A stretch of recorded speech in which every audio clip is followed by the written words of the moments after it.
Y al Hijo del Santo lo ven como alguien que no es del pueblo. Y por eso es que existe tanto odio. ¿En dónde está el engaño? Antes de que me preguntes, mejor te pregunto yo a ti, ¿por qué dices que afectó al aficionado? Yo como aficionado creo que la lucha libre no está pactada. Y voy con Canek y le digo, oye, ¿me la firmas?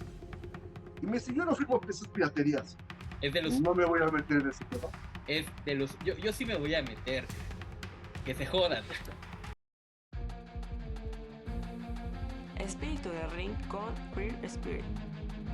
Bienvenidos al episodio número 2 de Charlando con, el día de hoy, con un grande de los Wrestle Talkers de TikTok, el Diablo. Bienvenido. Muchas gracias, buenas noches, gracias por la invitación. Como siempre, dispuesto para platicar de lucha libre con todos. Yo sé que es extraño que alguien que tiene menos trayectoria que tú en TikTok te pida que te introduzcas, pero yo creo que a veces es muy útil para todos saber quiénes son las personas que están hablando frente a nosotros. Entonces, me encantaría que te presentaras un poco. Claro que sí, no tengo ningún problema, ya sabes que siempre dispuesto para el cotorreo. Ya tenemos poco más de 5 años haciendo contenido, por ahí unos 4 años trabajando fuerte con la gente de TikTok. Todo esto comenzó como un simple proyecto de hobby para poder platicar de lucha por todos lados. La realidad es que me encanta hablar de lucha, lo disfruto, lo veo desde niño, veo lucha de todos lados del mundo, vengo de una generación de aficionados que solía intercambiar videocassettes con eventos curiosos de todas partes del mundo, de lo que tuviéramos, y así fue como descubrí otros estilos, otros conceptos muy alejados del estilo mexicano, y pues la verdad es que poco a poco me fui enamorando de todos los estilos de lucha, de todas las empresas. Soy de esas personas que genuinamente disfruto de ver AAA, Consejo Mundial, New Japan, WWE, lo que sea, lo disfruto porque me dejo llevar por el espectáculo, ¿no? Lo analizo y lo disfruto como tal. Y el canal salió así. El programa, el personaje salió justo para dar a conocer más tipos de luchas, más empresas, tratar de unir esos puntos que muchas veces los aficionados llenan de chismes y yo los lleno entonces con las partes lógicas, ¿no?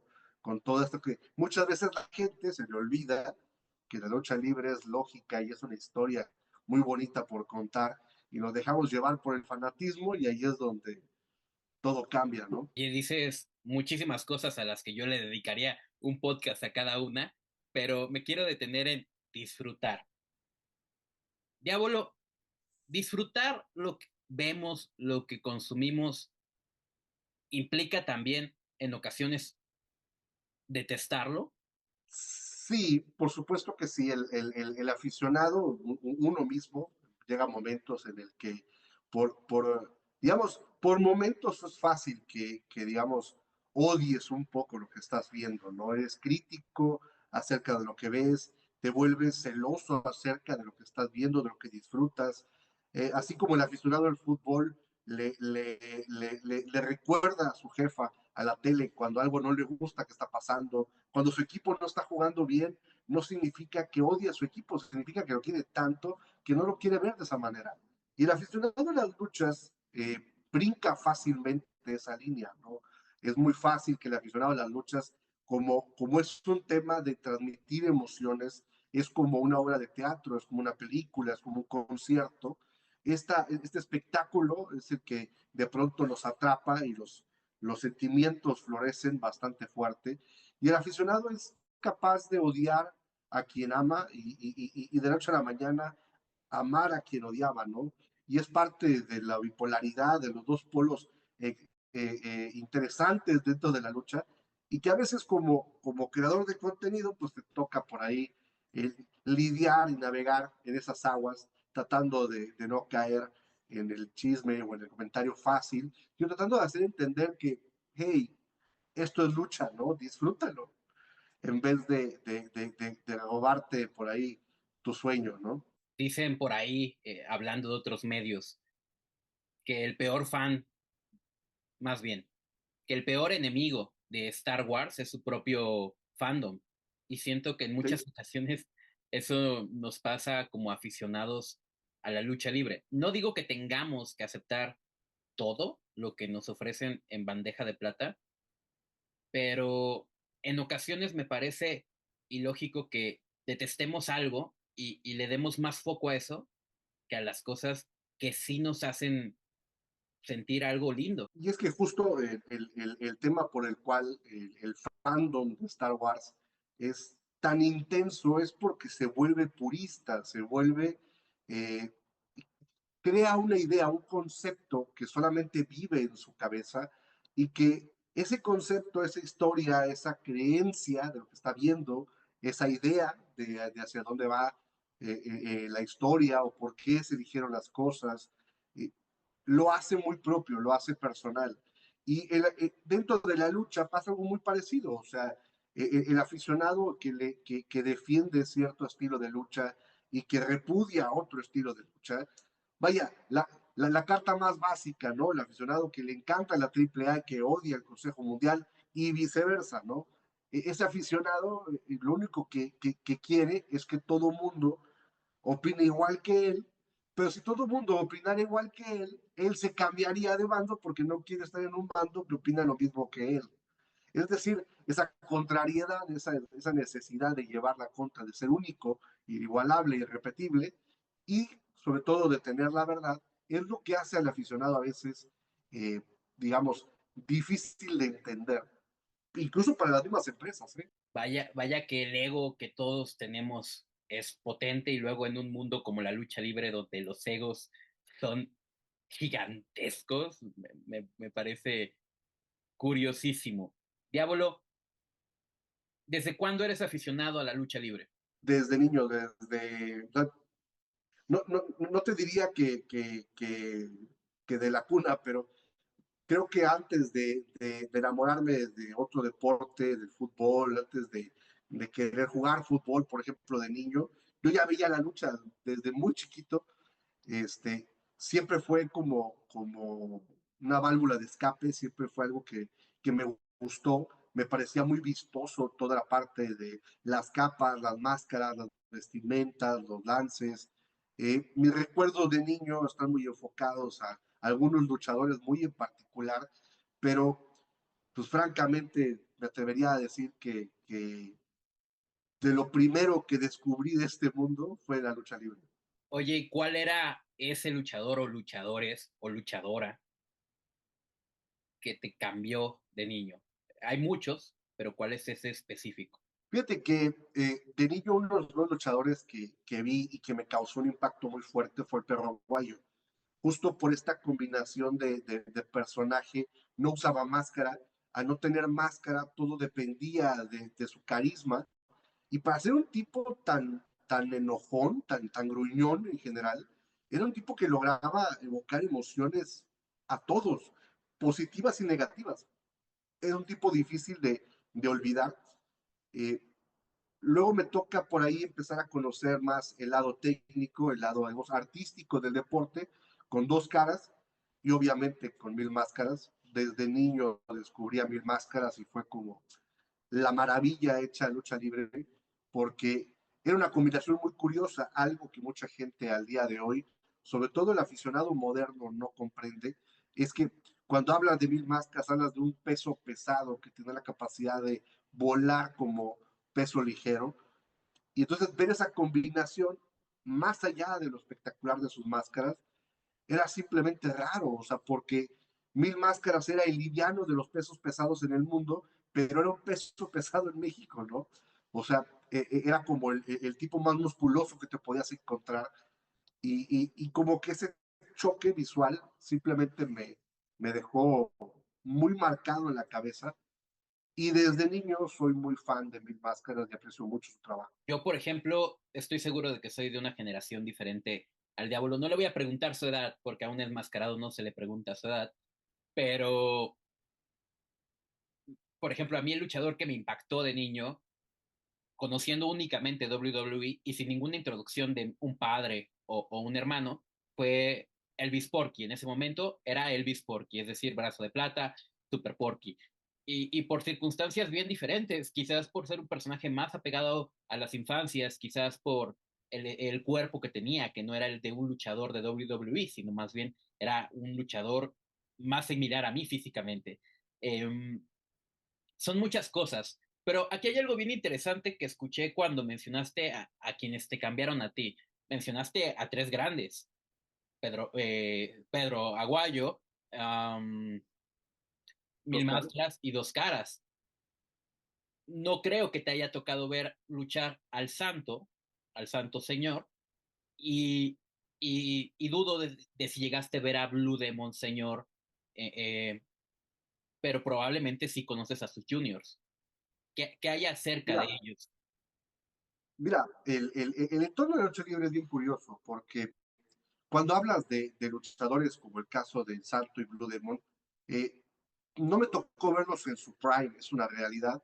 Este, ellos me tocaron verlos ya más en concepto de leyendas, lo que ya eran como leyendas.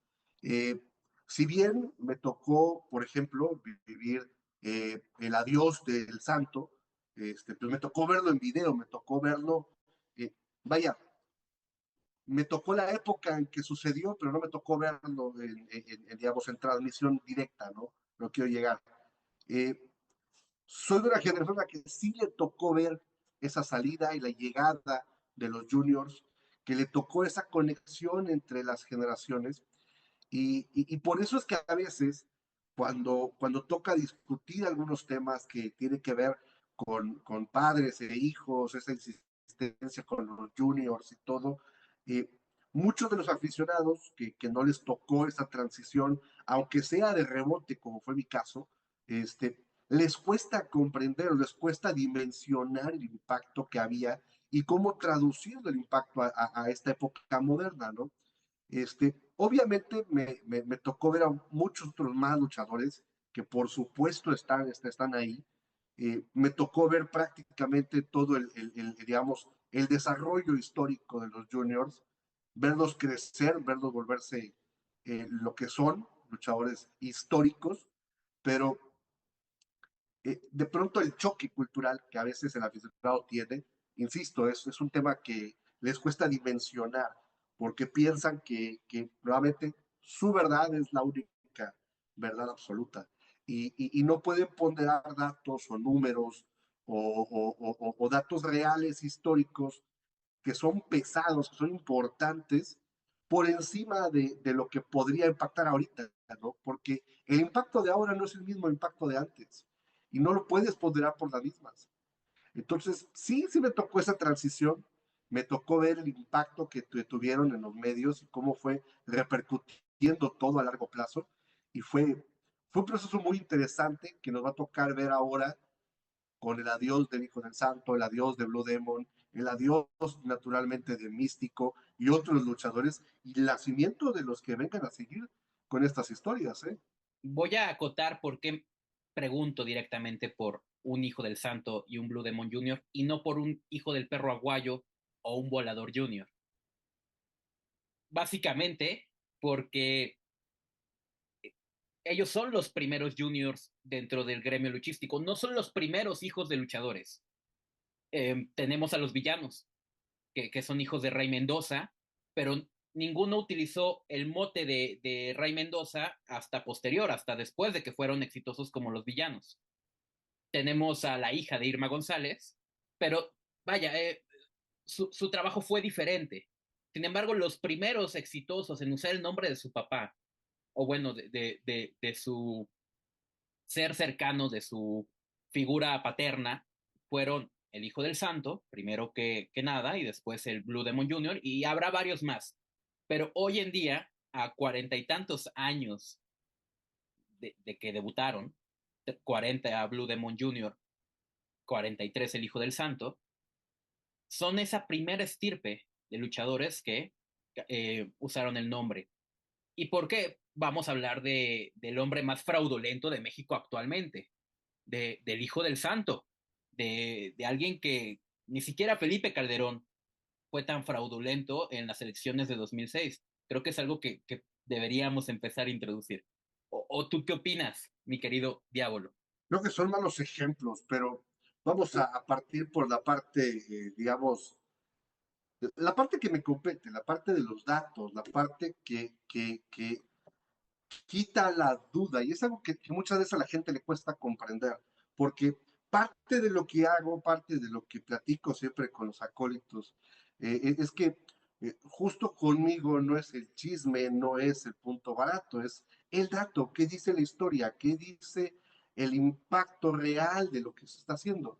Y es que, aunque sí, como bien lo dices, gente como el Hijo del Santo y Blue Demon Jr. no serán los primeros hijos como tales, creo que nunca habíamos tenido una continuidad de dos personajes tan grandes como el caso del Santo y Blue Demon. Porque ser hijo de un luchador, digamos, llamativo, es una cosa, pero ser hijos de dos leyendas ya te pone en una escala distinta. Y por ahí el tema, ¿no? Tú usas mucho la palabra fraudulento, ¿no?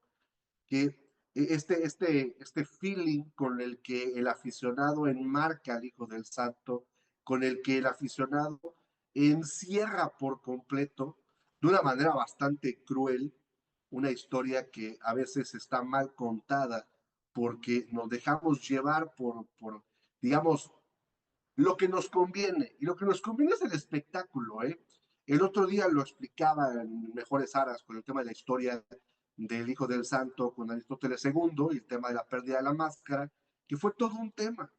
Pero fue un tema que repercutió enormemente en la historia del Hijo del Santo como luchador y que es prácticamente la razón por la que le dicen fraudulento. O sea, el aficionado ni siquiera sabe por qué le dicen fraudulento. El problema es que usamos la palabra, como el buen Chucho, usamos la palabra con una facilidad, con una soltura, ¿no? El Hijo del Santo es fraude. Y recientemente pasó con el tema de Misterioso. Dicen, hizo un fraude.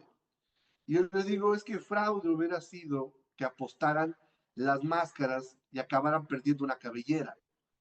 Se estipuló que alguien iba a perder una máscara y alguien la perdió.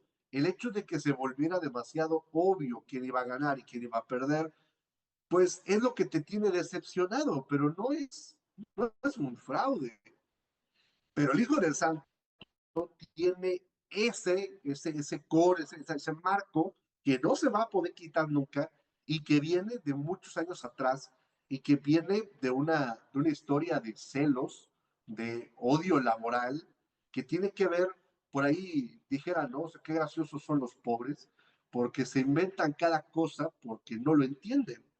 El odio con el que nace todo este tema viene, una de las máximas historias es la de Aristóteles II. Por ahí lo hemos medio platicado, lo puse en el canal en algún momento. La gente odia al Hijo del Santo porque Aristóteles II quiso agandallárselo en una función de apuesta de máscaras, donde ellos dos iban a quedar al final. Aristóteles II lo quiso agandallar porque el Hijo del Santo le ganó a su hermano, Aristóteles I, la máscara. Y entonces dijo, ya acepté la lucha de apuesta, ya lo tengo enfrente, me lo voy a agandallar, le voy a ganar fuera del programa para obligarlo a quitarse la máscara y que no le quede de otra. El problema es que detrás de eso hay un promotor, hay un espectáculo, hay una serie de contratos firmados para respetar este tema. Y ese hubiera sido un tema legal grandísimo al que se hubieran enfrentado si no toma la decisión el mismo promotor de salir y decir, no, no, no, no, no, no, no, nunca se informó que esta lucha iba a ser a 3 caídas, así que síganle. Y ahí es donde el Hijo del Santo le da la vuelta y gana. Toda esa novela se traduce en el Hijo del Santo compra todo, el Hijo del Santo es un fraude porque por más que apueste la máscara, nunca la va a perder. Y entonces empieza una serie de ataques constantes hacia el personaje. Esto es bien curioso. Yo fui a la función donde se gritó fraude, fraude. Yo soy de Ciudad de México y me parece que tú eres del norte. Diablo, perdón por no saber exactamente tu región. Yo viví esta última función y escuché los cánticos de fraude, no solamente de señores rancios, sino también de personas jóvenes. Personas jóvenes que no estoy seguro de que conozcan toda la historia del Hijo del Santo.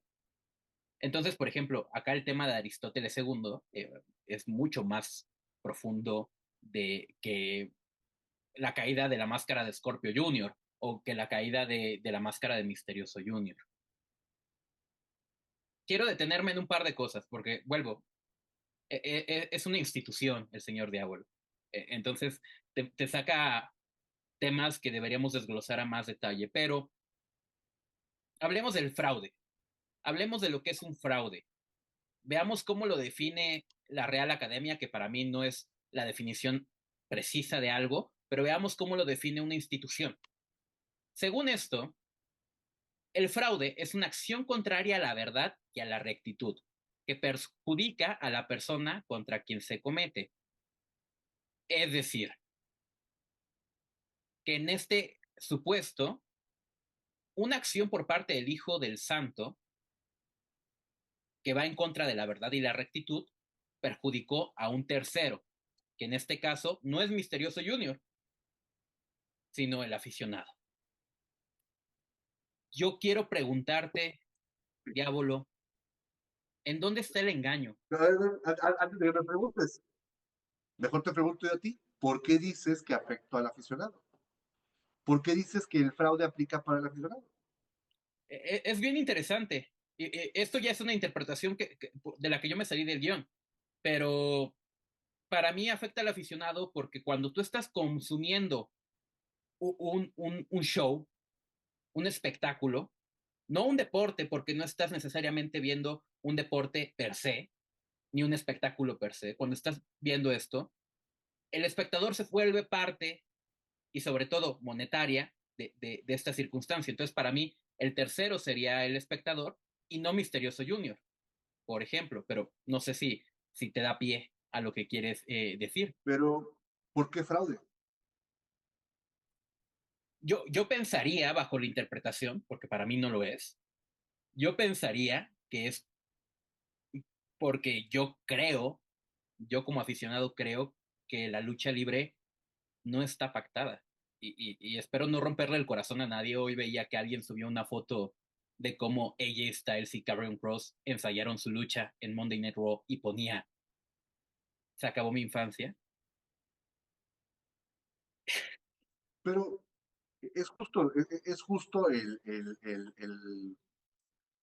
lo contrario al concepto del fraude en este tema, porque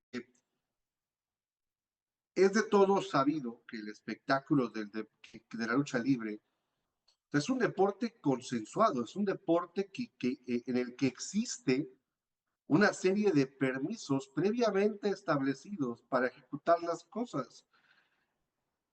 Existe una historia, existe un camino. Lo que no sabemos es el cómo va a pasar y esa es la parte que queremos disfrutar.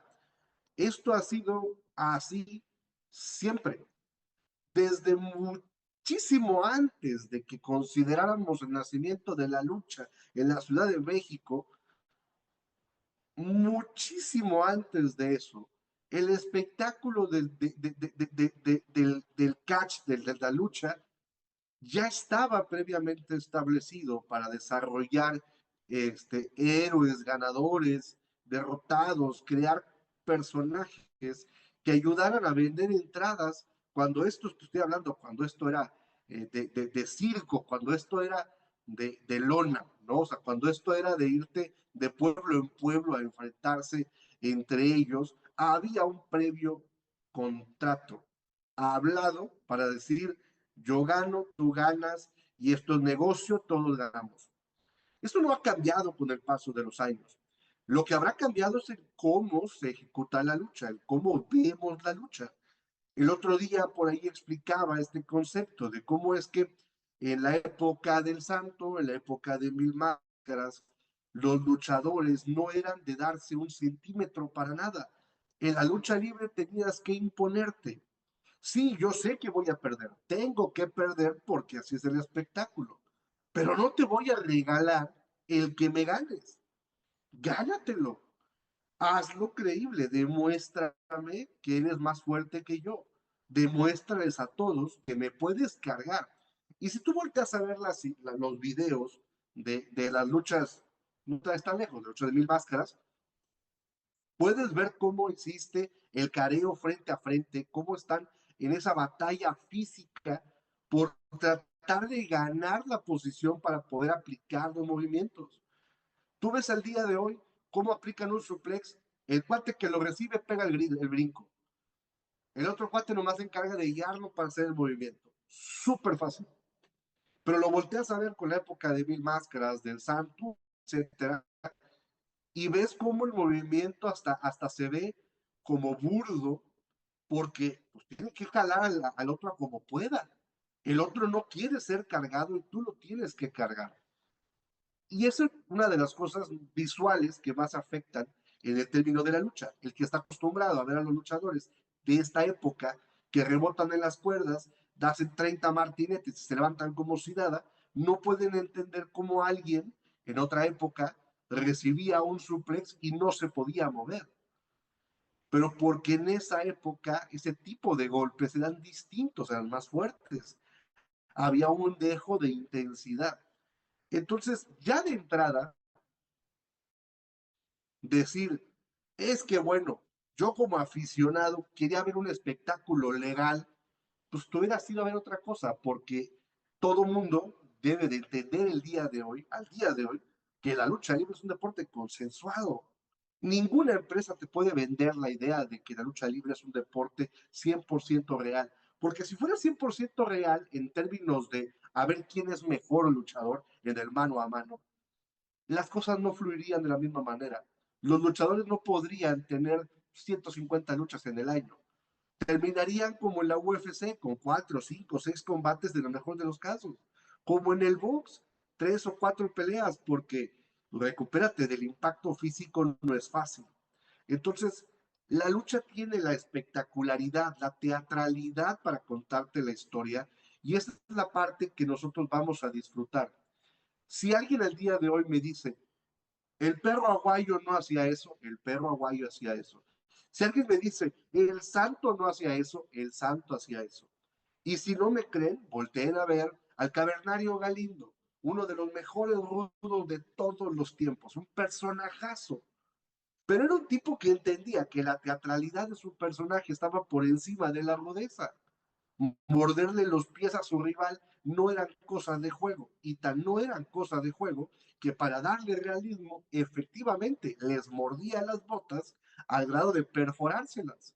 Sí, era un verdadero cavernícola, era un verdadero cavernario, pero el personaje lo llevaba en esa dirección. Black Shadow era de los primeros luchadores de rebote en cuerdas, de los primeros, pues, el hombre de goma, de los primeros en utilizar movimiento constante para poder ser parte de la lucha. Nuevamente, lo que vemos ahora no es más que una evolución de lo que en algún momento tuvimos y siempre ha sido un espectáculo con una base consensuada. Entonces eso de es que es fraude por, ya, tacha, no aplica. La palabra fraude dentro de la lucha no aplica, a menos que yo te diga, esta es una lucha de apuesta por máscaras y a la mera hora, digamos, mejor rapamos al cuate, ¿no? Le dejamos la máscara, pero lo rapamos. Eso sí es un fraude, porque yo estaría promoviendo una apuesta de máscaras y la estaría culminando con algo que no es. Ahí sí te habría engañado. Ahí cambia la cosa.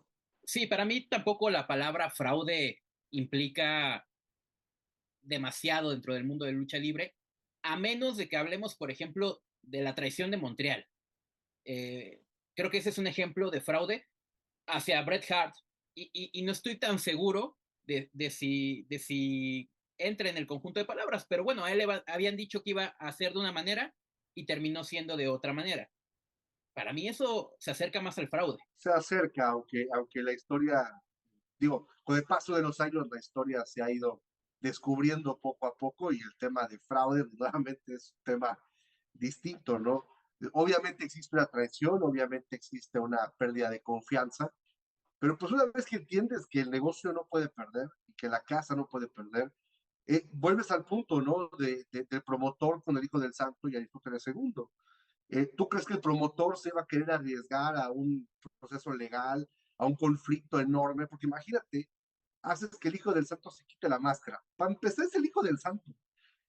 lo que representa ese impacto mediático negativo porque es tu culpa, luego sería un conflicto más grande. Olvídate del tema de las demandas, porque es otra de esas sandeces que los aficionados han creado alrededor del personaje del Santo, pero olvídate de ese tema. O sea, lo que representaría toda esa situación en términos legales por la falta de cuidados, pues naturalmente el promotor tuvo que salir a cambiar las reglas, a pararse de frente, tomar decisiones de negocios, porque es un negocio. O sea, esto no va a cambiar porque te guste más la lucha, te guste menos. O sea, el negocio es el negocio, ¿verdad? Y el promotor tomó decisiones y al final fue lo mejor en términos de negocio. Igual que con Bret Hart. Sí, porque en el caso, por ejemplo, de Bret Hart, pues se construyeron cosas enormes, ¿no? Que después, mira, el final de esa historia es WrestleMania 26 con Vince McMahon contra Bret Hart y nada que ver. Pero, Sí. pero bueno, dale. Yo aquí quiero proponer un juego para ti y para cualquiera que nos esté escuchando o viendo. Cuando tú te enteras de que el Hijo del Santo va a llegar a tu ciudad, sea la gira de despedida o sea la gira en general del todo por el todo, y ves al Hijo del Santo anunciado, ves a Fishman Jr., ves a, no sé, Tejano Jr., a Elia Park, y sabes que va a haber una lucha de apuestas, y la pregunta es para el diablo, pero piénselo usted también, quien esté escuchando esto. ¿Qué esperarías de una lucha de apuestas, de un evento donde el Hijo del Santo es protagonista? El, el, el proceso es bien sencillo, ¿no? O sea, si somos justos con la situación, por ahí alguien decía, todo el mundo sabemos perfectamente que el Hijo del Santo es de esos personajes que nunca va a perder la máscara. Entonces, sí, es una realidad. Sabemos que personajes como Blue Demon Jr., como Mil Máscaras, como Canek, como el Hijo del Santo, no van a perder la máscara porque no es negocio. Es carísimo poder llegar a ese resultado. Entonces, no deberías de ir pensando en, y si el Hijo del Santo pierde la máscara, más bien deberías ir pensando que vas a ver una lucha donde el Hijo del Santo va a ganar una máscara más y va a terminar de hacer más grande su legado, de hacer más grande el personaje. Y si de plano no puedes verlo, no puedes entenderlo o procesarlo de esa manera, lo que yo diría es, ¿a qué vas? ¿No? O sea, al final del día no es ninguna novedad y creo que en esta época, después de todo lo que ha pasado, es obvio que la gente no quiere este tipo de situaciones, ¿no? O sea, quiere un verdadero riesgo. Y tal parece ser que cuando el Hijo del Santo dijo, Fuerza Guerrera, mano a mano, la gente dijo, bueno, es un tiro fuerte, son dos luchadores pesados, que por muy importante que sea Fuerza Guerrera, no es el Hijo del Santo, pero Fuerza Guerrera no es un desconocido. Entonces, de alguna manera la gente decía, bueno, existe una posibilidad. Entonces, yo lo personal, cuando veo al Hijo del Santo anunciado en una función, involucra una lucha de apuestas, lo que digo es, voy a ir a ver al Hijo del Santo ganar una máscara. Voy a estar ahí para cuando el Hijo del Santo gane esa máscara. Y ese debería ser la única razón por la que lo voy a ir a ver. Porque no está mal que lo pienses, no está mal que lo digas, y no por eso no vas a disfrutar del espectáculo, ¿eh? O sea, esta obsesión que tiene el aficionado por es que el Hijo del Santo tiene que perder. No, no tiene por qué perder. Creo que se les olvida cómo funcionan las apuestas. Otra cosa que yo esperaría de un cartel así sería no lucha contemporánea. Quizás no lucha de la época de oro, pero no esperaría un estilo contemporáneo de hacer un evento deportivo de lucha libre, porque no son contemporáneos las personas que están involucradas. Sí, tendrás jóvenes. En la función de Ciudad de México tuvimos a Redimido y me pareció bastante bueno, a Bobby Lee Nueva Generación. y pues, por ahí a la descendencia de La Park, a Dralístico, pero los headliners no son contemporáneos. No puedes esperar lucha estilo ni Consejo Mundial, ni, no sé, la verdad es que yo no esperaría lucha contemporánea. Y lo que nos ofrecieron, efectivamente, no fue lucha contemporánea. La forma en la que gana el Hijo del Santo, sin meterme demasiado en los detalles, no es espectacular a lo que hoy en día consideramos espectacular, pero ya lo explicabas tú. Es porque el estilo luchístico ha evolucionado. Pero una vez más, quienes van a ver un evento del Hijo del Santo con ceguera, o sea, quienes no van con odio, vaya, quienes van por ser el hijo de un gran ídolo, regularmente tampoco son consumidores del Consejo Mundial necesariamente o de WWE. Entonces, para ellos, la lucha libre se quedó hace muchos años en precisamente el Hijo del Santo. Pero es que no nada más va por ese lado. Mira, yo, por ejemplo, a mí me tocó ir a la función de despedida del Hijo del Santo acá de Monterrey. Este, y uno de los mayores conflictos que yo tuve con ese espectáculo fue la mala calidad del espectáculo alrededor del adiós del Hijo del Santo. O sea, es decir, yo iba consciente de que no iba a ver un Hijo del Santo en su mejor momento. Vaya, pasa de los 60 años, no puedes ver una lucha en su máximo esplendor con alguien de más de 60 años. Son pocos los casos. Si el Hijo del Santo ya tiene tiempo mostrándose ya cansado, pues era obvio que lo que íbamos a ver era más bien un montaje para recordar, digamos, los momentos más simbólicos de las participaciones del Santo. Nuevamente, para alguien que no tenía la facilidad de ver al Hijo del Santo en su prime en todo momento, verlo en la despedida, hacer su tope volado, luego volar entre segunda y tercera por la esquina, era algo increíble porque nadie más lo hace. Y se ve genial que lo haga el Hijo del Santo. Aplicar la llave de a caballo no es una llave fácil, a pesar de que se ve sencilla, pero es una llave que normalmente está ligada al Hijo del Santo. Entonces, ver que lo haga también tiene cierto valor. Es simbólico. Y me parece que es ahí donde entra la verdadera explicación a las preguntas, esta y la anterior. Es decir, cuando hablas del Hijo del Santo, hablas de una función que tiene que ser simbólica. A estas alturas, lo que quieres ver es los grandes éxitos del Hijo del Santo. Quiero recordar tus mejores movimientos, tus mejores momentos. Te quiero despedir aplaudiéndote por todo lo alto, que te lleven cargando en hombros como a tu padre y como a ti, y despedirme de ti. Cuando pone una lucha de apuestas, cambia la dinámica y empieza el odio innecesario al Hijo del Santo. Porque lo dije el otro día, al Hijo del Santo siempre lo van a medir con una moneda distinta, con una vara distinta. Al Hijo del Santo nunca, bajo ninguna razón, lo van a considerar igual, ni le van a perdonar lo que les perdonan a todos los demás. Entonces, él ya entra con un déficit, ¿no? Con un -5 de entrada, ¿no? O sea, él ya empieza perdiendo, porque sabe que tiene que hacer más para convencer al público.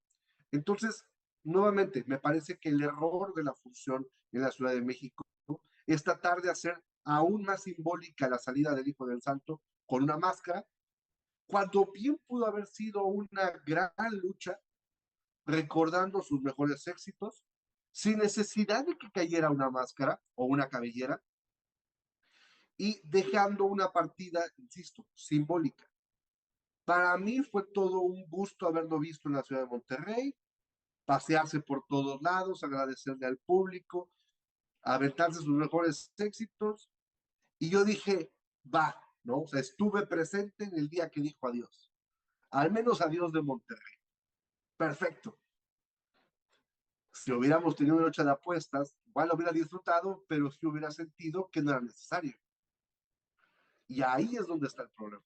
Sí, creo que el origen del verdadero problema, porque aquí no estamos para defender ni al Hijo del Santo, ni a su gira de despedida, estamos para hablar de las cosas que son y de cómo las interpretamos.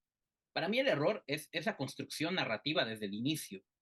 Que la primera función que fue en Ciudad de México, en la cual también estuve, sea un torneo de la muerte, con 2 cabelleras por ahí entre 14 máscaras, ya te daba un indicio de que algo iba a salir mal, y salió mal. Además tenías a Rayman contra, no recuerdo si era más Hijo de Máscara año 2000. La narrativa por sí sola te guiaba a ese resultado, a revivir uno de los momentos más icónicos en la capital de la República Mexicana. Eh, Salió horrible, claro que salió horrible, yo me quedé de a 4. Y luego, bueno, acá en la gira de despedida, en la segunda función de Ciudad de México, pues esperabas que ganara el Santo. Es que para mí cumplió lo que me prometió. No podría decir que cuando pagué mi boleto o cuando me dieron mi acreditación de prensa, en ninguno de los dos momentos eh, me dieron algo que no me ofrecieron desde el arranque. Para mí el error está en todo lo demás, en la ejecución.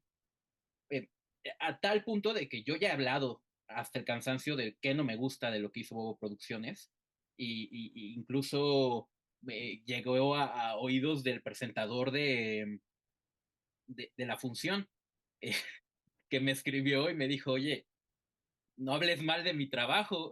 Y yo le dije, no, o sea, el tema no es contra ti, yo respeto tu chamba, Luis Torres Zamudio, pero, pero la producción te puso el pie.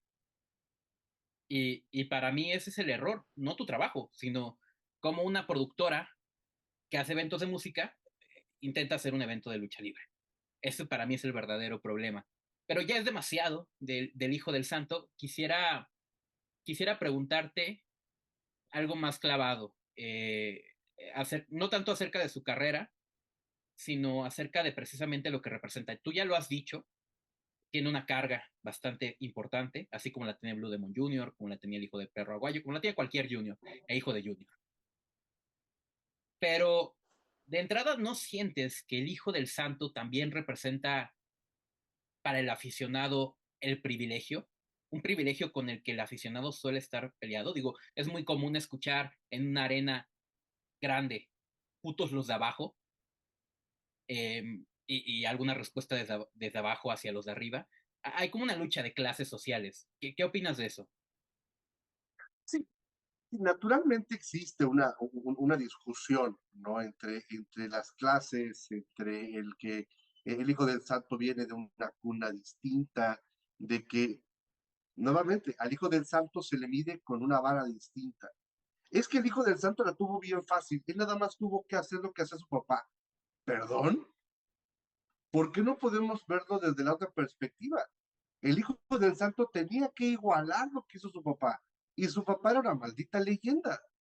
Su papá rompió con todos los esquemas que había en ese entonces. O sea, fue el primer luchador que entendió que podía monetizar por todos lados.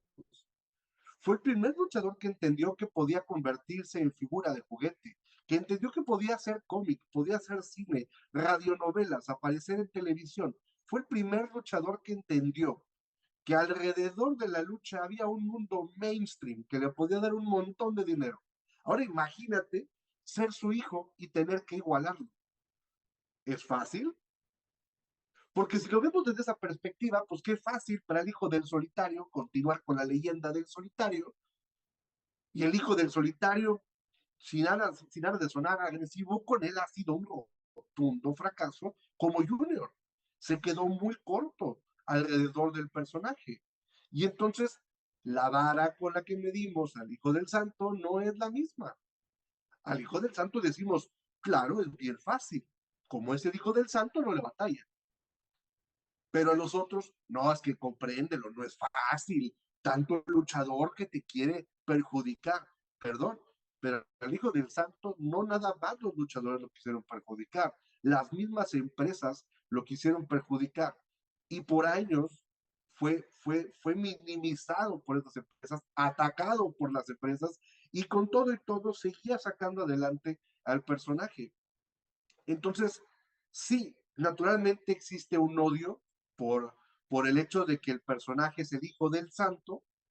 Probablemente la mejor referencia a un personaje luchístico a nivel internacional en términos de que todo el mundo lo ubica al personaje, obvio te abre muchas puertas, obvio te facilita el trabajo, pero así como te lo facilita, te lo complica, porque tienes que estar a la altura del personaje, tienes que poder dar el ancho, poder trabajar a la par. Y el hijo del santo en su prime era muchísimo mejor luchador que su padre. Y por muchísimo mejor, me refiero a muchísimo mejor. Muchas de las cosas que hizo el Junior están por encima de lo que su papá en algún momento pudo hacer, a pesar de los campeonatos que llegó a tener. El tema es que para la gente, no, pues como es el Junior, pues claro, qué fácil, pero no es tan sencillo. Y justo ese es como que el enfoque principal. Sí existe obviamente una serie de quejas o de conflictos que tienen que ver con el acomodo que ya te deja el personaje, pero nadie cuestiona lo complicado que es sostenerlo, ni nadie realmente valora lo complicado que es sobrevivir en este mundo de la lucha libre como un junior. ¿Cuántos juniors son un rotundo fracaso comparado contra cuántos juniors realmente tienen éxito dentro de la lucha libre? Y cuando lo empiezas a ver desde esa perspectiva, realmente te debes de cuestionar, ¿me conviene ser un junior? O sea, ¿en verdad me da un beneficio ser un junior o me complica ser un junior? Porque la realidad es que son contados los casos de éxito con respecto a los juniors. Y definitivamente el Hijo del Santo es el mejor ejemplo de éxito.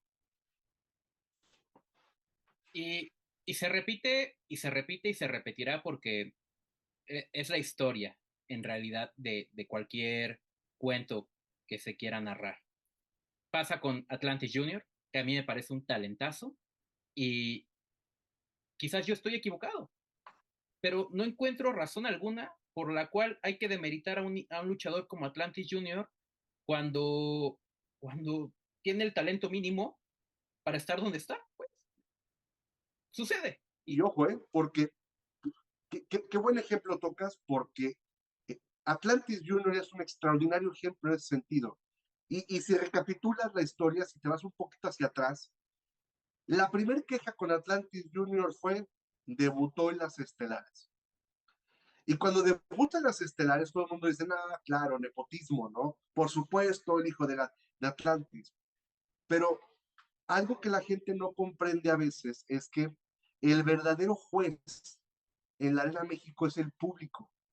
Y el público le hizo ver a Atlantis Junior, me dijo, este no es tu nivel. Y si haces memoria, Atlantis Junior estaba en las estelares, de pronto desapareció de las carteleras del Consejo Mundial, estuvo 6, 8 meses fuera, no por lesión, y regresa en luchas intermedias. Y de pronto empezó a trabajar, a trabajar, a trabajar, y la gente lo empezó a respaldar. ¿Por qué? Porque dejó de ser el junior que encajaron a la fuerza en las estelares y empezó a demostrar que él tenía el nivel para estar donde lo habían puesto realmente en los puntos intermedios. Y empezó a crecer y la gente dijo, ok, a este muchacho sí lo quiero, porque este muchacho se salió, se fue a trabajar, se metió al gimnasio, regresó mejor trabajado, trabajó el micrófono, trabajó la lucha y me viene a demostrar que realmente tiene con qué. Y eso es algo que muchas veces el aficionado, que no es constante en la Arena México, no lo identifica. La Arena México es un juez durísimo, durísimo. Me ha tocado ver luchadores que han crecido como la espuma y de repente hacen algo que no les gusta y la afición ya no los apoya. Y Atlantis Junior es un muy buen ejemplo porque a pesar de que entró con todo el poder del nepotismo que existía en su debut, dijo, uy, no me corresponde estar aquí, déjame trabajar en mí. Regresó y dijo, me vas a querer, me voy a ganar al público y se los ha ganado en México, Estados Unidos y Japón. Sin embargo, el aficionado promedio de Facebook, que es bien fácil encontrar los comentarios clásicos, te da por ahí comentarios ridículos, fuera de sentido, que naturalmente son gente que no escucha la Arena México. O sea, eh, perdón, pero sale Atlantis Junior y la Arena México se prende. Hay una reacción muy positiva. Las únicas veces que no escuchas una reacción así de poderosa es cuando vienen los de AEW, porque es cuando llega el fan casual, que llega como con helicóptero, llega de novato, y es el fan de Facebook el que alimenta a ese aficionado. El aficionado que cuando llegó Penta le gritó a favor a Penta en vez de a Místico, pero una semana antes y una semana después, Místico retumbaba en la México, porque justo cuando fue Penta fueron todos los que nunca van porque iba Penta. Entonces, hay muchos dejos de esos temas, que incluso, por ejemplo, en la transmisión, yo lo vi por transmisión, cuando fue el tema de Penta Místico, escuchabas, el grito de Penta venía de gradas, no venía de la gente de piso. La gente que acostumbra a ir a la Arena México, que nunca falta, está abajo. La que nunca falta. Los de arriba a veces van, a veces vienen, es distinta la dinámica. Y escuchaban los gritos de Penta, se escuchaban de arriba para abajo. Los de Místicos se escuchaban abajo. Y el mismo cuate en la transmisión te lo dice. Baja de las gradas el grito de Penta, claro, que es el aficionado que va a ir a Penta. El aficionado que no está acostumbrado a ir a la Arena México, que no sabe los costos, que no sabe las dinámicas, etcétera, etcétera, etcétera.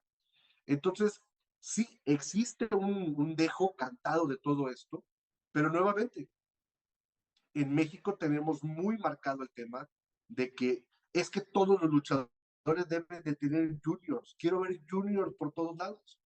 Pero cuando ya tengo al junior, lo voy a tachar de nepotismo o lo voy a tachar de fracaso.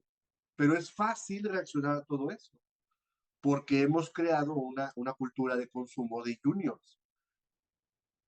Muchos luchadores han dejado su personaje para hacerse junior de otro personaje con tal de tener un escaloncito avanzado. Yo puedo confirmar las palabras del Diablo. Yo estuve en esa función de Penta en la Arena México. Estuve en gradas, porque a mí no me gusta pagar tanto a los revendedores. Para mí un buen lugar no se le debe pagar a los revendedores. También confirmo que muchos de los aficionados que llenan semana con semana son extranjeros, son personas que van por una cuestión turística y regularmente tienen dinero para pagar un boleto en buenas filas. Entonces sí, efectivamente, cuando van luchadores de AEW, cambia la dinámica de una manera extrañísima y precisamente en esa función, y yo lo hablé muchísimo, fue el Ángel de Oro contra Star Junior. Una buena lucha, no una lucha 10 de 10, pero una buena lucha. Minuto 2, Diablo. Minuto Dios 2, ya estaban abucheando, ya estaban pidiendo otra lucha porque estaban llaveando, porque en la Arena México a dos luchadores en un mano a mano se les ocurrió llavear. Y lo más curioso es que lo comentas en redes sociales y te dicen, no, no, no, a los aficionados de AEW les gusta el llaveo, porque están acostumbrados a New Japan, porque están acostumbrados a cualquiera de las colaboraciones que hagan, y yo me cuestiono si realmente estos aficionados gustan del llaveo o gustan más bien de llevarle la contraria a WWE. Pero es que fíjate, rápidamente, ¿no? Al aficionado de AEW le gusta el llaveo. Es mentira. Dime qué luchador de New Japan que conocen en AEW llavea. No digo que sean malos luchadores, porque para mí estás hablando de Kenny Omega, estás hablando de Kazuchika Okada, estás hablando de Will Ospreay. Tres tipazos, tres tremendos luchadores. Dos de ellos considerados dioses modernos de la lucha libre internacional. Pero ninguno de ellos es de llaveo y contra llaveo. Son luchadores espectaculares, son luchadores de golpes, son luchadores distintos. AEW lo que les gusta es la lucha indie, que es muy distinto. Y entonces en la lucha indie, ahí sí, no llavean, porque no están acostumbrados. Un luchador profesional, estudiado del Consejo Mundial, todos te saben llavear. Entonces, por eso el aficionado que va a la Arena México está acostumbrado a ver el llaveo. El aficionado que no, y vaya, conozco muchos aficionados de AEW que la lucha de llaveo les da flojera, les da sueño, porque no la entienden. son dos cosas diferentes, la verdad. Y tiene sentido. A ver, no me voy a quejar. Yo disfruté ver a Bryan Danielson en la Arena México y, y, y, y a Claudio Castañol y a quien venga. Pero la realidad es que no son mismos estilos de lucha. New Japan es un estilo de lucha libre o de wrestling más bien, y lo que pasa en México es un estilo de lucha libre por sí solo. En fin, que entre todos estos temas hay uno principalmente por el que quería platicar contigo. Hace unos días subiste un video respondiéndole a un acólito o a un hater que quizás es un fan confundido tuyo, que te decía que, bueno, que le aparque esto, que le aparque lo otro. Y tú mencionabas, por qué a Adolfo Tapia le aplaudimos que pelea tanto por un personaje del que nunca tuvo los derechos y al Hijo del Santo le criticamos tanto por defender su patrimonio? A mí eso me prendió la chispa y fue lo que me hizo decir, quiero platicar con el diablo sobre este tema. Y fue la génesis. Porque para mí representa todo. ¿Por qué no se enoja que alguien que está esforzándose porque su negocio fluya, tenga un buen negocio y nos emperra tanto? Y por otro lado aplaudimos lo molero, las frases moleras, no porque Elia Park sea un luchador molero, que no lo es, pero en muchas ocasiones, perdón, pero el mentarle la madre al aficionado o al luchador en turno, como si fuera tarea general, es como cuando estás viendo WWE y LA Knight dice, hell yeah. O sea, es parte de, y sucede para la reacción promedio, es un JIT en otras circunstancias. Entonces, ¿por qué aplaudimos tanto eso? ¿Y por qué nos enojamos tanto con los privilegiados? ¿No?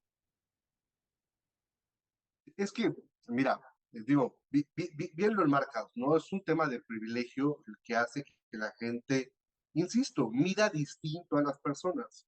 Porque, por ejemplo, nadie, nadie es capaz de decirle a Tapia que está mal por haberse enmascarado con 5 personajes distintos. Nadie le dice a Tapia que estuvo mal por haber usado 2 personajes distintos a la vez, perder las 2 máscaras con menos de 15 días de distancia una de otra y decir, oye, eso fue fraude, tú eres 2 luchadores distintos a la vez. Eso no se vale, tú traías 2 personajes en televisión, lo perdiste una vez, a los 15 días perdiste el otro. Nadie le dice a Tapia, oye, está mal que hagas eso. Está mal que abuses del diseño de Darth Maul para tu máscara y que lo digas como si fuera tuyo. Está mal que hagas lo que haces. Nuevamente, yo no tengo ningún problema con Tapia. De hecho, me llevo muy bien con él. Digo, no es patacho, pero me llevo bien con él. Platico con él cuando me ha tocado estar en las funciones. Es un buen tipo, tiene un sentido del humor increíble. Es un tipo con un grado de humildad impresionante, pero nuevamente el aficionado mide a Elia Park con una vara distinta porque es chido. Lo dije en el video, a Tapia se le quiere porque es chido. Y la gente piensa que todo lo que dice Tapia es verdad o tiene que ser verdad. Pero Tapia peleó con la AAA los derechos de un personaje que nunca tuvo y él fue la víctima para el aficionado. Es fecha que la gente no le perdona a la AAA haberle quitado el personaje a Tapia, cuando Tapia nunca tuvo los derechos. Y cuando el Hijo del Santo dice, oye, espérame, estás queriendo sacar un DVD, usas un póster con mi imagen, que tiene derechos y no los quieres pagar, él es el villano. ¿Por qué con uno somos buena onda y con otro no? Pues muy seguramente porque como Tapia es banda, es de la moderna, es un tipo barrio, es un tipo buena onda, diferente del Hijo del Santo, que nació en cuna de oro y que todo le dieron y que era fácil para el Hijo del Santo continuar con la leyenda de el enmascarado de plata, ¿verdad? Porque era el Hijo del Santo, ¿no? Todo es fácil para él. Eh, Como que esa manera en la que el aficionado lo ve va muy enfocado a este conflicto, ¿no? A este problema de quién es quién. Y lamentablemente hay muchos luchadores que sufren de este tipo de situaciones, donde ellos se hacen la víctima, el público los defiende, pero a las verdaderas víctimas los tachan de ridículos. En su momento le pasó a Blue Demon Jr. también, cuando Blue Demon Jr. se peleó con la familia sanguínea de Blue Demon, que de la noche a la mañana se dieron cuenta que Blue Demon Jr. ya se iba a retirar, dijeron yo me quiero quedar con el personaje, pero por años no les importó. El que se partió el lomo fue él. Y a la mera hora de que le toca definir cuál es el futuro de él y del personaje, la familia sanguínea de la noche a la mañana aparece. Entonces, y la gente tachó de ridículo a Blue Demon Jr. por hacer lo que hizo, cuando la realidad, pues, en el sentido más estricto, pues él fue el que se partió el lomo con el personaje, ¿no? Al final del día, a Tapia se le quiere por chido, insisto. Se le perdona todo.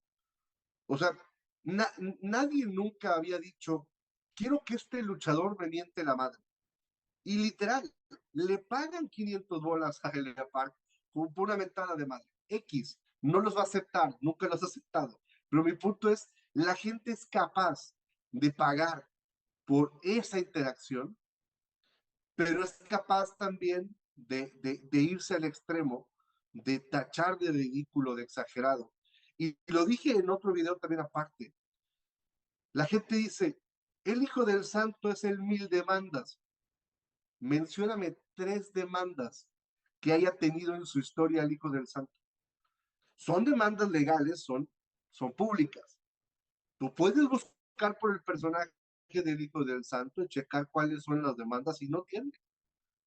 Que sea distinto, que haya amagado con la demanda porque tiene los derechos del personaje y entonces la gente se espanta, pero te puede amagar lo que quiera. Es el equivalente a que él aparte diga que te canta el tiro. Puede que nunca te pegue, pero si te amenaza, tú te vas para atrás. Y nunca te pegó. Entonces, el aficionado vive bien distinto a los luchadores. Y es el cariño que les tiene el que los ciega, los nubla. Por eso, para mi gusto, más allá de lo que puedas tener a favor o en contra de Elia Park, la razón por la que la gente lo defiende es porque lo ven como un tío, lo ven como parte de tu familia, ¿no? Y al Hijo del Santo lo ven como alguien que no es del pueblo. Y por eso es que existe tanto odio. Cualquier persona, incluyendo los rancios de Facebook, si ven atacada su propiedad intelectual, demandarían.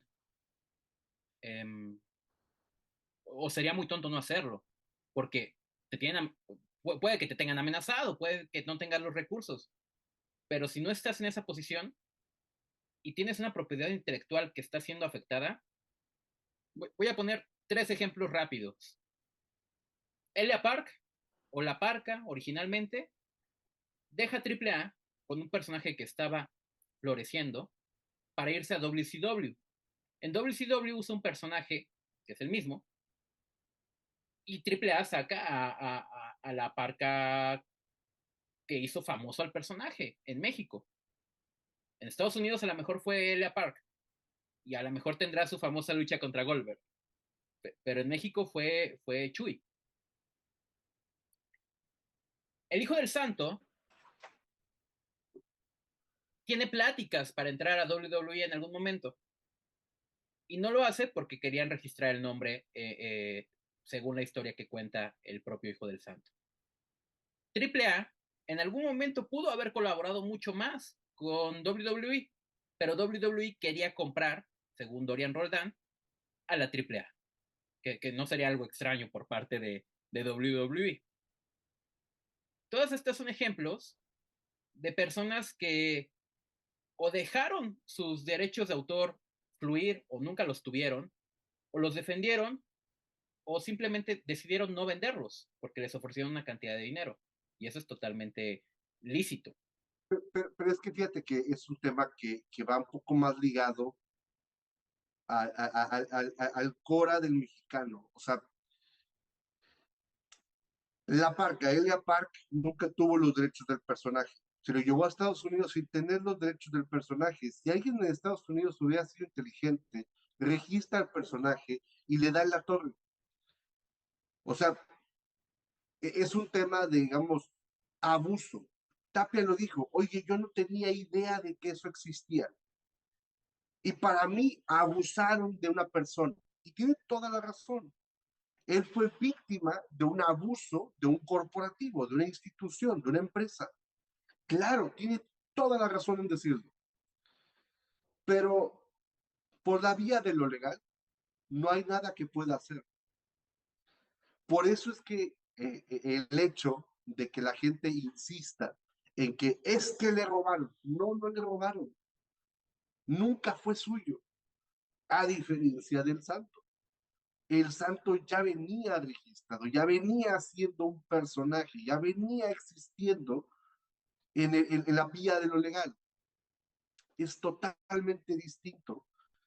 Yo lo he visto con algunos luchadores que de repente platicas con ellos y te dicen, no, yo no tengo registrado mi personaje porque estoy casi seguro de que si la rompo, me voy a una empresa y me cambian el nombre.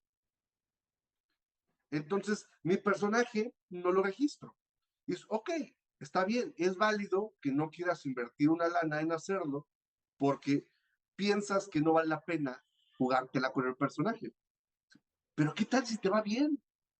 ¿Qué tal y si tu personaje se vuelve tan poderoso que tienen que pagar por eso? ¿Qué tal si la gente, la empresa tuviera que pagar por quedarse con los derechos? Véndeselos si quieres. Sácale provecho. Al final del día, el luchador nunca piensa en esas inversiones. Lamentablemente el luchador mexicano está tan mal pagado, está tan menospreciado en una muy buena parte de su época de luchador joven, que hacer una inversión de ese tipo es, no digo que imposible, pero es casi imposible. No es que sea muy caro, pero es que tienes que soltar una buena cantidad de lana cuando no fluye la lana, ¿no? Hay luchadores que están bien posicionados, tienen muchas funciones, tienen una lesión y ahí anda todo el mundo haciendo colectas para ayudarle porque no alcanza para pagar las cosas, ¿no? Y dices, oye, este cuate vivía trabajando todas las semanas, tiene un montón de funciones, ¿cómo es posible que no tenga dinero? Y entonces vuelves y dices, ¿qué tan fácil es hacer una marca registrada para un luchador? Entonces, ahí es donde las empresas se aprovechan, que fue lo que le pasó a Tapia en su momento. Y le ha pasado a otros luchadores. El hijo del santo dijo, yo tengo los derechos, a mí no me los vas a quitar. Tú no puedes usar mi personaje y querer salir impune ante este tipo de temas. Por ejemplo, la historia del hijo del santo era, sacaste un DVD, estaba mi imagen en el póster, en la portada, te digo, tienes que pagarme por el uso de mi imagen, porque tú estás lucrando con ese DVD, tú vas a sacar una lana con ese DVD y a mí me corresponde una parte. Legalmente está en todo su derecho. ¿Y qué decía la gente? Pues que no se supone que gana mucho. Eso es diferente, eso es indistinto. Estaban usando su imagen para vender. Porque si no fuera importante, no lo pones en la portada. Y no pasa nada. Sí, el hijo del Santos tuvo la función y va a aparecer en el DVD, pero no te lo pongo en la portada, no pasa nada. Lo ponen porque vende. Pues como sabe que vende, dice el hijo del santo, pues págame. ¿Sí me explico? O sea, es un tema bastante fácil. Es un tema directito. Yo soy fuente pivotal para generar dinero, por eso me pones en la portada, me corresponde mi respectiva rebanada. Fácil, ¿no? El tema de derechos de autor es muy profundo en México. Daría para hablar muchas cosas. no sé si es en el podcast con Fuerza Guerrera de Latin Lover, donde Fuerza le pregunta a Latin, ¿cuánto te dieron de regalías por los muñequitos de esta marca? Y Latin dice, no, pues nada, pero fue un gran escaparate, me vieron todos. Latin, no es crítica, para mí el mejor podcast de lucha libre actual es el de Latin Lover, pero Latin vive de decir que para él la pantalla, la televisión, era suficiente para construir una carrera, y es cierto porque en el caso de Latin Lover sí lo fue, pero no lo es para el de todos. Entonces le dice, ¿cuánto ganaste de las regalías de esos muñequitos? No, pues nada, nunca me dieron nada. A mí tampoco me dieron nada, y yo me quejé y por eso salí peleado con algunas personas. Y actualmente yo tengo el molde y yo voy a hacer mis propios muñequitos de Fuerza Guerrera. Dale, corrígeme si me equivoco con este dato, pero lo mismo pasó con Máscara Sagrada y los muñequitos de Sonrix. Puede que esté ahí confundiendo a algún luchador. Mismo tema. Los muñequitos de Sonrix, para quien no sea de México y esté escuchando esto, los muñequitos de Sonrix son unas cositas de este tamaño. Son súper populares hasta en el propio año 2025. Yo no viví la época en la que salieron. No estoy seguro cuándo salieron. Pero los encuentras en cualquier mercado de pulgas. Día a día. Son maravillosos, son muy lindos. No tengo ninguno para mostrar como ejemplo. A lo que quiero llegar con esto es, ¿cuánto dinero no se hizo con esta marca? Justo ese es el tema, de que dices, estás lucrando, o sea, al final de cuentas, perdón por el gol, pero Sonrix, que fueron o Ricolino, que fueron las marcas que le sacaron provecho a estos personajes, a estas figuritas, dices, en algún momento ellos vendieron más producto gracias al hecho de que estaban las figuritas. Entonces, por naturaleza, le corresponde un proporcional a los luchadores más el uso de la imagen. Pero cambia la cosa cuando la empresa negocia con la otra empresa. Es decir, yo hablo con la AAA, le digo, oye, quiero hacer una serie de figuras, ¿cuánto me cobras por poder utilizar a los personajes? Si ellos me cobran y a ti no te corresponde un peso porque la empresa no te lo da, porque es mezquina, pues la culpa no es mía, la culpa es de la empresa. Y eso fue lo que llegó a pasar en algún momento con algunas de las figuras creadas, ya sea por San Francisco Toys o por la otra empresa que se me olvida el nombre ahorita, que ellos negociaron con las empresas y no hubo un dejo de regalías a los luchadores por utilizar sus personajes. Es como si en Estados Unidos Mattel no pagara regalías por cada figura de los luchadores de la WWE que se vende, que se produce. Los luchadores ganan centavos por cada figura que es producida o vendida, y por ende existe un contrato de uso del personaje. La WWE gana, el luchador gana sus regalías porque es su personaje. Acá en México no, acá en México se arreglan las empresas y si la empresa no te da nada, no te da nada. Y el que queda sufriendo es el luchador porque por muchos años esas figuras fueron conseguibles, luego fueron coleccionables y al día de hoy la gente quiere que estén firmadas, quiere que sean originales, que vengan en caja, etcétera, etcétera, etcétera. Y en ningún momento se ha pensado en, oye, ¿y el luchador? Por ejemplo, te voy a poner un ejemplo rapidito. Hace unos años me tocó a mí conocer en una convivencia de fotografías y firma de autógrafos a Canek.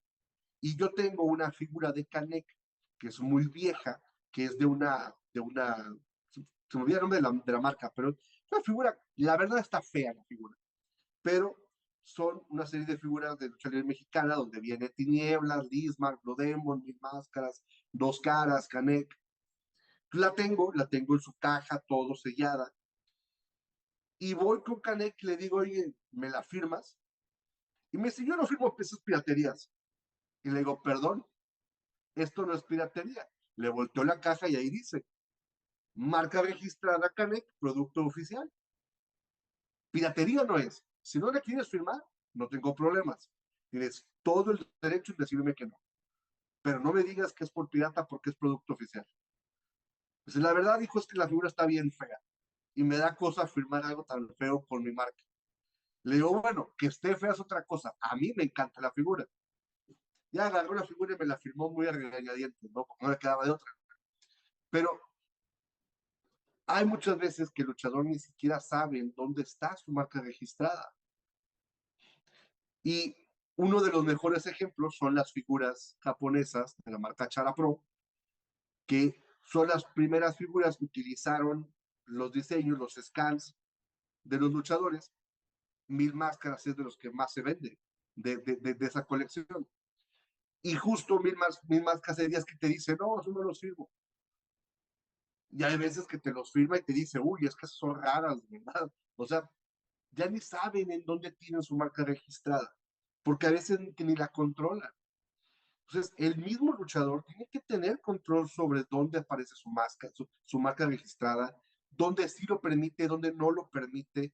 Y justo el hecho de que el Hijo del Santo sea tan organizado en todo eso, hace que mucha gente diga, es que este cuate está buscando la primera oportunidad para sacar el colmillo, ¿verdad? Entonces, la realidad es que no. El tipo está tratando de evitar justo lo que le pasó a Canek, que su producto, que su máscara, que su personaje esté en una figura fea, una figura mal hecha. Quiere que su producto esté en algo avalado por él. Yo no le veo nada de malo a eso. Es otro temazo del que deberíamos también profundizar. Muchos Pero, temas por ahí. a ver, nada más para poner más ejemplos de los que tú ya pusiste. Hace unos días se hizo medio viral un video de un chavo que fue a la Comic Con, no, a la Mole en México, al stand de Blue Demon, y le llevó una máscara que compró en la Arena México, en el stand oficial de Blue Demon en la Arena México. Y Blue Demon le dijo, esto no es producto oficial, no te lo voy a firmar, pero bueno, te doy la foto. Lo que explicaba Blue Demon, que efectivamente hay una tienda de Blue Demon en la Arena México, es que pues él no recibe ninguna regalía por parte de esas máscaras, es más bien el patrocinio o el acuerdo que tiene el Consejo Mundial con la familia de sangre de Blue Demon, y por eso sacan. Lo mismo que la leyenda azul y todas esas circunstancias que no tienen nada que ver con Blue Demon Jr. Esto no necesita necesariamente saberlo todo el aficionado de la lucha libre, porque no es obligación del aficionado, pero a veces hay que, también los propios luchadores, bueno, se pasan. Hay razones por las que Octagon no firma máscaras de Octagon Junior. Hay una lógica interna en esa circunstancia. Y lo vas a ver con cualquier luchador. Los luchadores en Ciudad de México de Consejo Mundial regularmente te cobran por una foto. Si son de AAA, como hacen las convivencias directamente, las fotos son gratuitas porque la convivencia está acordada. Y el Hijo del Santo no cobra por fotos porque la foto va incluida en el producto oficial. El fin de semana hizo una convivencia y si llevabas tu boleto, la foto era gratis. Entonces, Agregando un poquito al tema que dices ahorita de Blue Demon Jr., es un tema bien botana porque esas máscaras con esas etiquetas que venden en la Arena México son las antiguas etiquetas que utilizaba Blue Demon Jr. Hace muchos años, estoy hablando de hace unos 8 años más o menos, yo tengo máscaras de Blue Demon con esas etiquetas firmadas por Blue Demon Jr. Pero pasa que se pelean por temas legales y la marca de Blue Demon, porque las etiquetas dice Blue Demon marca registrada, no Blue Demon Jr. La etiqueta estaba a nombre de Blue Demon, porque él era, digamos, el responsable de la marca. Entonces, yo tengo máscaras con esa etiqueta firmadas y esas mismas etiquetas al día de hoy, él no las reconoce. Él no te las firma. Firma las otras, las que dicen Blue Demon Jr., las nuevas etiquetas que mandó a hacer cuando él se quedó con la responsabilidad exclusiva del nombre de Blue Demon Jr. Pero justo esas máscaras que mismas te venden en la Arena México, antes las vendía él. Nada más que se pelea, se separa y pierde digamos, el conecte de esas etiquetas. Y por eso muchos aficionados ven la etiqueta, ven la marca registrada y dicen, me la va a firmar. Pero no saben que pues, esas etiquetas no, porque no son de él. es un temazo, en fin. Hay Sí, sí, sí. tantas cosas que comentar. la realidad es que no nos va a dar tiempo y ya debo de ir cerrando este podcast por el bien de todos los involucrados en escucha y en el habla. Pero muchas gracias, Diablo, por sentarte a platicar conmigo en esta noche de Semana Santa. Muchas, muchas, muchas gracias. Mucho respeto a tu trabajo. Mucho, mucho respeto a tu trabajo. Gracias. Pocos creadores de contenido hacen un trabajo estudiado, fuera de lo que sienten en el hígado, y tú eres uno de esos. Me gustaría que nos comentaras tus redes sociales, que seguramente muchos ya las conocen, pero hay otros proyectos que tú tienes, como tu transmisión en vivo en YouTube, que a lo mejor algunos no saben que tienes. Entonces, date, por favor. Claro que sí, en todas las redes sociales me van a encontrar exactamente igual, @ildiabololucha. Me pueden encontrar en Facebook, YouTube, Twitch, en Instagram, en TikTok, en Spotify, como parte del podcast que tengo los martes del Diablo Lucha Bar. Los martes grabo el programa en vivo, los transmito a través de YouTube, Twitch y Facebook. Los jueves tenemos los jueves de Hablemos de Lucha Libre en TikTok, que es exclusivamente puro cotorreo, un poco más informal, unas preguntas directas. Trato de contestarle a todos los que se conectan. Traemos de repente dinámicas como lo del acólito de las semanas. Hacemos algunas cosas como para que la raza se involucre más en la plática. Prácticamente los dos proyectos, digamos, alternos que tengo en mis redes sociales son los jueves de Hablemos de Lucha Libre, los martes de Diablo Lucha Bar. Como tal, el Diablo Lucha Bar es un programa que dura una hora con varios temas establecidos. Normalmente los nuevos acólitos me ayudan a elegir los temas que quieren que platiquemos. Es un programa semanal, así que abarcamos lo que duró una semana previa. Y el jueves sí es tirar temas por todos lados, de todo tipo. Nos la pasamos brincando de una manera mucho, mucho más informal la plática. A veces se sube la raza para platicar en un mano a mano, así directo, con un tema rápido. Así que hacemos diferentes cosas, ¿no? Para estar siempre con todos. Mis redes más activas ahorita, donde más podemos platicar, es en Instagram, por TikTok, obviamente, que es mi red más grande, y YouTube, que es la que estamos empezando a crecer ahorita poco a poco, ¿verdad? Muchas gracias, Dábulo.